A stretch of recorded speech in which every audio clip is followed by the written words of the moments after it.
கிறிஸ்துவுக்குள் அன்பான சகோதர சகோதரிகளே, உங்கள் யாவருக்கும் கர்த்தராகிய இயேசு கிறிஸ்துவின் நாமத்தினாலே சோஸ்திரங்களையும் நல்வாழ்த்துக்களையும் சொல்லிக் கொள்கிறேன். கடந்த நாட்களிலே நாம் வெளிப்படுத்துதல் 17ஆம் அதிகாரத்திலே 1வது வசனத்திலிருந்து 6ஆம் வசனம் வரை நாம் தியானித்திருந்தோம். இன்றைய நாட்களிலே நாம் இந்த 6வது வசனத்திலிருந்து 18வது வசனம் வரை நாம் தியானத்துக்கு எடுத்துக்கொள்கிறோம். இந்த வசனம் நமக்கு என்ன கற்றுத்தரப்போகிறது என்பதை குறித்து நாம் பார்ப்போம். அந்த ஸ்திரீ பரிசுத்தவான்களின் இரத்தத்தினாலும் இயேசு கிறிஸ்துவினுடைய சாட்சியினின் இரத்தத்தினாலும் வெறி கொண்டிருக்கிறதை கண்டேன். அவளை கண்டு நான் மிகவும் ஆச்சரியப்பட்டேன். அப்பொழுது தூதனானவன் என்னை நோக்கி, ஏன் ஆச்சரியப்படுகிறாய்? இந்த ஸ்திரீனுடைய இரகசியத்தையும் 7 தலைகளையும் 10 கொம்புகளையும் உடையதாய் இவளை சுமக்கிற மிருகத்தினுடைய இரகசியத்தையும் உனக்கு சொல்லுகிறேன். நீ கண்ட மிருகம் முன்னே இருந்தது, இப்பொழுது இல்லை. அது பாதாளத்திலிருந்து ஏறி வந்து நாசமடைய போகிறது. உலக தோற்றம் முதல் ஜீவ புஸ்தகத்தில் பேரெழுதப்பட்டிராத பூமியின் குடிகள் இருந்ததும் இராமற் போவதும் இனி இருப்பதுமாகிய மிருகத்தை பார்த்து ஆச்சரியப்படுவார்கள். ஞானமுள்ள மனம் இதிலே விளங்கும். அந்த 7 தலைகளும் அந்த ஸ்திரீ உட்கார்ந்திருக்கிற 7 மலைகளாம். அவைகள் 7 ராஜாக்களாம். அவர்களில் 5 பேர் விழுந்தார்கள். ஒருவன் இருக்கிறான், மற்றவன் இன்னும் வரவில்லை. வரும்போது அவன் கொஞ்ச காலம் தரித்திருக்க வேண்டும். இருந்தும் இராதுமாகிய மிருகமே எட்டாதவனும் அவ்வேலுவெளியிலிருந்து தோன்றுகிறவனும் நாசமடைய போகிறவனுமாய் இருக்கிறான். நீ கண்ட 10 கொம்புகளும் 10 ராஜ்யங்களாம். இவர்கள் இன்னும் ராஜ்யம் பெறவில்லை. இவர்கள் மிருகத்தினுடனே கூட 1 மணி நேரம் அளவும் ராஜாக்களைப் போல அதிகாரம் பெற்றுக்கொள்கிறார்கள். இவர்கள் ஒரே யோசனை உள்ளவர்கள். இவர்கள் தங்கள் வல்லமையையும் அதிகாரத்தையும் மிருகத்திற்கு கொடுப்பார்கள். இவர்கள் ஆட்டுக்குட்டியானவருடைய யுத்தம் பண்ணுவார்கள். ஆட்டுக்குட்டியானவர் கர்த்தாதி கர்த்தரும் ராஜாதி ராஜாவுமாய் இருக்கிறபடியினால் அவர்களை ஜெயிப்பார். அவரோடு கூட இருக்கிறவர்கள் அழைக்கப்பட்டவர்களும் தெரிந்து கொள்ளப்பட்டவர்களும் உண்மையுள்ளவர்களுமாய் இருக்கிறார்கள் என்றான். பின்னும் அவன் என்னை நோக்கி, அந்த வேசி உட்கார்ந்திருக்கின்ற தண்ணீர்களை கண்டாயே? அவைகள் ஜனங்களும் கூட்டங்களும் ஜாதி பாசைக்காரர்களும் ஆகும். நீ மிருகத்தின் மேல் கண்ட 10 கொம்புகளானவர்கள் அந்த வேசியை பகைத்து அவளை பாலும் நிர்வாணமாக்கி அவளுடைய மாம்சத்தை பட்சித்து அவளை நெருப்பினால் சுட்டரித்து போடுவார்கள்.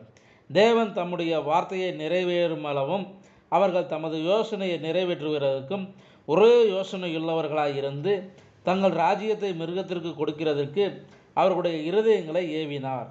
நீ கண்ட ஸ்திரியானவள் பூமியின் ராஜாக்கள் மேல் ராஜ்யம் பண்ணுகிற மகாநகரமாகும் என்றான். ஆமென். இந்த நாட்களிலே நாம் 17ஆம் அதிகாரத்திலே இந்த 6வது வசனத்திலிருந்து 18வது வசனம் வரை நாம் தியானத்திற்காக நாம் எடுத்திருக்கிறோம். இது ஒரு மகாவேசி என்ற தலைப்பிலே நாம் இங்கே பார்த்து கொண்டிருக்கின்றோம். இந்த யோவானானவன் இப்பொழுது இந்த சபையை பார்க்கிறான். இந்த மகாவேசியை பார்க்கிறான். அவள் மிருகத்தின் மேலே அங்கே உட்கார்ந்தவளாக அங்கே காணப்படுகிறாள். அந்த ஸ்திரீ இயேசு கிறிஸ்துவினுடைய சாட்சியின் இரத்தத்தினாலே இங்கே வெறி கொண்டிருக்கிறதை கண்டேன் என்று இங்கு சொல்லுகிறான். இப்பொழுது அவர்கள் உலகத்தில் உள்ளவர்கள் அவள் என்ன சொல்கிறாள் என்பதை குறித்து அவர்கள் கவலை கொள்வதில்லை. அவர்கள் சபை அங்கே என்ன சொல்கிறதோ அதற்கு அங்கே முக்கியத்துவம் கொடுப்பதாக அங்கே பார்க்கிறார். இப்பொழுது அவளை கண்டு நான் மிகவும் ஆச்சரியப்பட்டேன் என்று இங்கே யோவானானவன் அவளை குறித்து ஒரு ஆச்சரியமானது ஒன்று என்று அவன் சொல்லுகிறான். அந்த யோவானுடைய ஸ்தானத்தை எடுத்து இப்பொழுது நம்ம அங்கே பார்க்க போகிறோம். இவள் உட்கார்ந்து கொண்டிருக்கின்றாள். அவள் ஒரு கிறிஸ்துவ சபையை போல் அங்கே பாசாங்கு செய்து கொண்டிருக்கிறாள். உலகத்தினுடைய செல்வம் மேல் அவர்களுக்கு ஒரு அதிகாரம் அங்கே இருக்கிறது.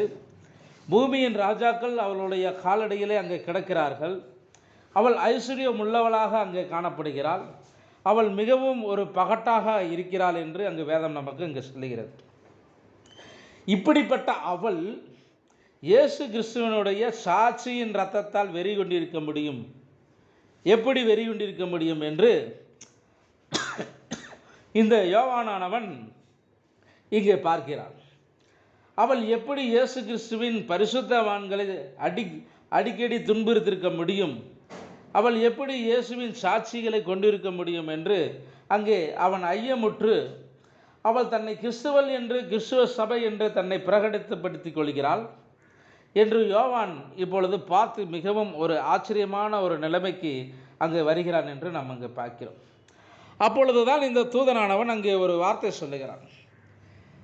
அப்பொழுது தூதனானவன் என்னை நோக்கி, ஏன் ஆச்சரியப்படுகிறாய்? இந்த இஸ்ரவேலுடைய ரகசியத்தையும் 7 தலைகளையும் 10 கொம்புகளையும் உடையதாய் இவளை சுமக்கிற மிருகத்தினுடைய ரகசியத்தை உனக்கு சொல்லுகிறேன் என்று இங்கு சொல்லுகிறான்.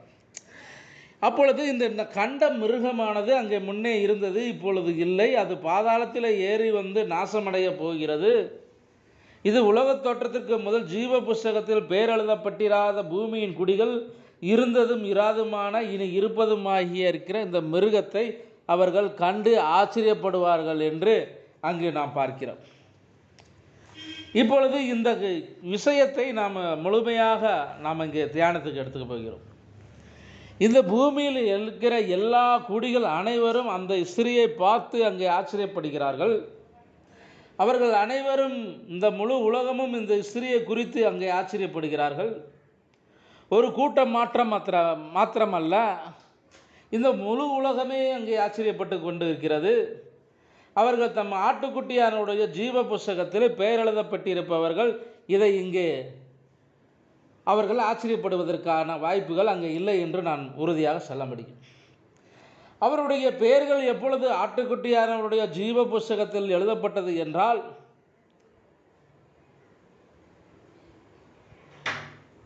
அது உலகத் தோற்றத்திற்கு முதல் ஆட்டுக்குட்டியானவருடைய ஜீவ புஸ்தகத்தில் எழுதப்பட்டு விட்டபடியினால் அவர்கள் அந்த மிருகத்தின் மேலே உட்கார்ந்திருக்கிற ஸ்திரியை கண்டு அங்கே ஆச்சரியப்படுவது இல்லை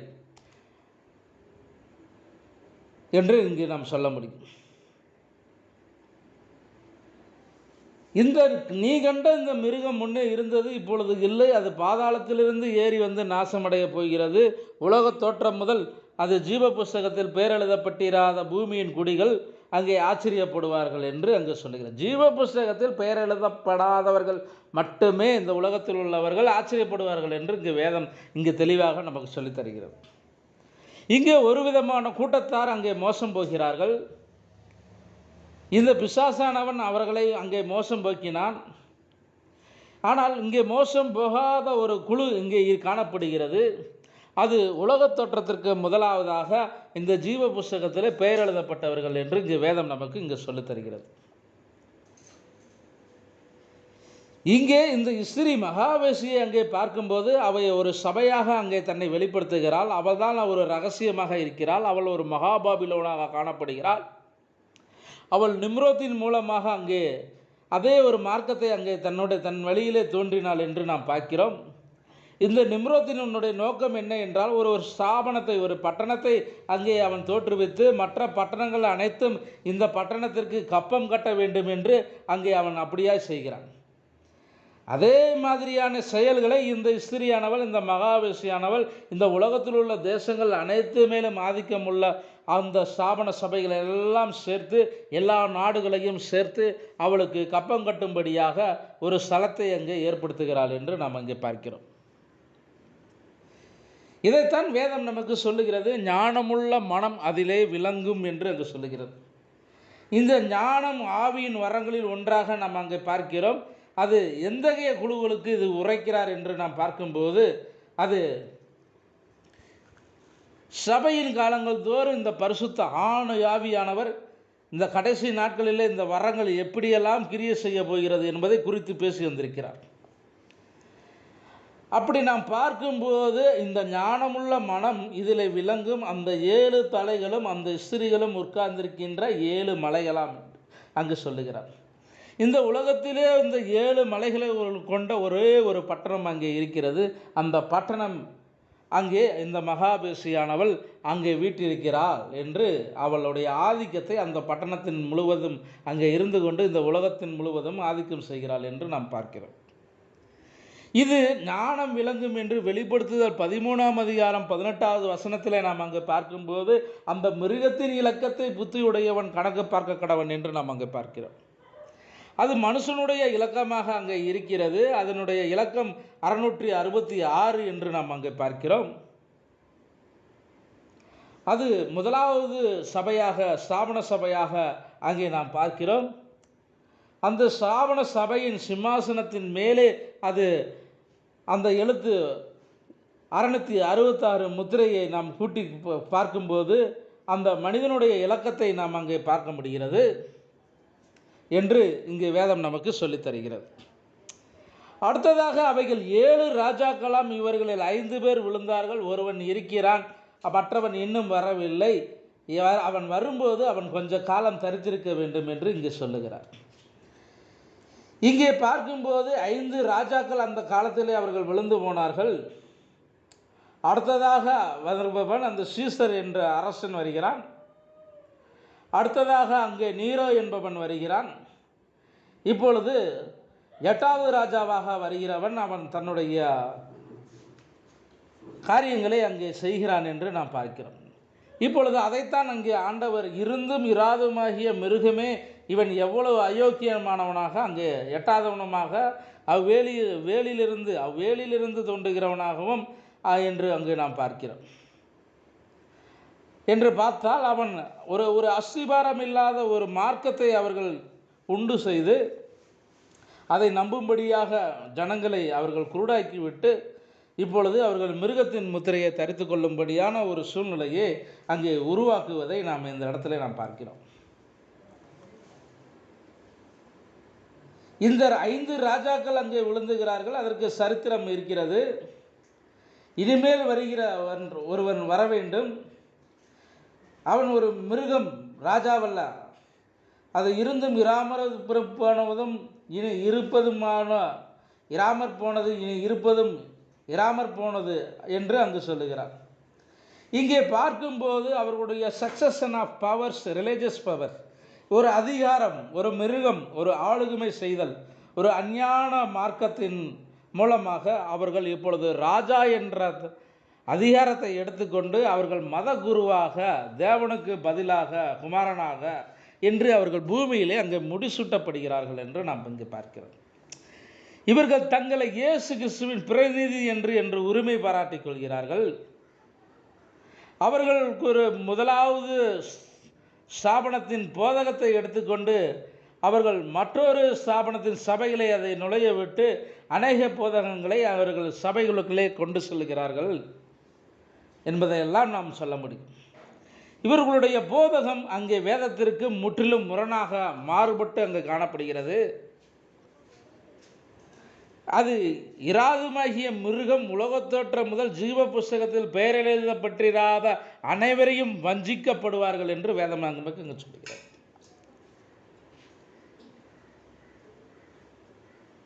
இப்பொழுது அவன் பாதையின் முடிவில் பாதாளத்தில் தள்ளப்பட்டு நாசமடையும் வரைக்கும் அவன் அங்கே நீடிக்கிறான் என்று இங்கே வேதம் நமக்கு சொல்லுகிறது.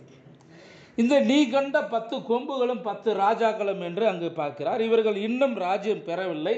இவர்கள் மிருகத்தினுடனே 1 மணி நேரம் அளவும் ராஜாக்கள் போல அதிகாரம் பெற்றுக்கொள்கிறார்கள் என்று இங்கே வேதம் நமக்கு சொல்லப்படுகிறது. இவர்கள் முடிசூடப்பட்ட ராஜாக்களாக அங்கே காணவில்லை. இவர்கள் சர்வாதிகாரிகள். இவர்கள் ராஜாக்களாக முடிசூடவில்லை. ஆனால் இவர்கள் மிருகத்தின் அரசாட்சியிலே இவர்கள் 1 மணி நேரம் ராஜாக்களைப் போல ஒரு அதிகாரம் பெற்றவர்களாக அங்கே காணப்படுகிறார்கள். இந்த சொற்ப காலத்தில் மாத்திரமே அந்த சர்வாதிகாரிகள் எழும்பி அங்கே காணப்படுகிறார்கள்.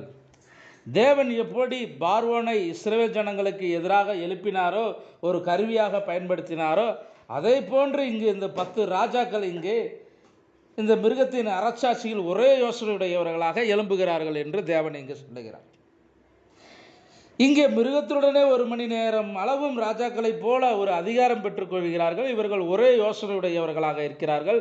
இவர்கள் தங்கள் வல்லமையும் அதிகாரத்தையும் மிருகத்திற்கு கொடுப்பார்கள் என்று இங்கு சொல்லுகிறார்கள். இப்பொழுது அப்படியாய் கொடுக்கும்போது இவர்கள் ஆட்டுக்குட்டியானவரோடு யுத்தம் பண்ணுகிறார்கள் என்று அங்கு வேதம் நமக்கு சொல்லுகிறது. இதை குறித்து, இந்த மீதமுள்ளதை குறித்து வரக்கூடிய நாட்களிலே நாம் விரிவாக ஆராய்ச்சி செய்வோம். கர்த்தர் தாமே இந்த வார்த்தையை ஆசீர்வதிப்பாராக. ஆமென்.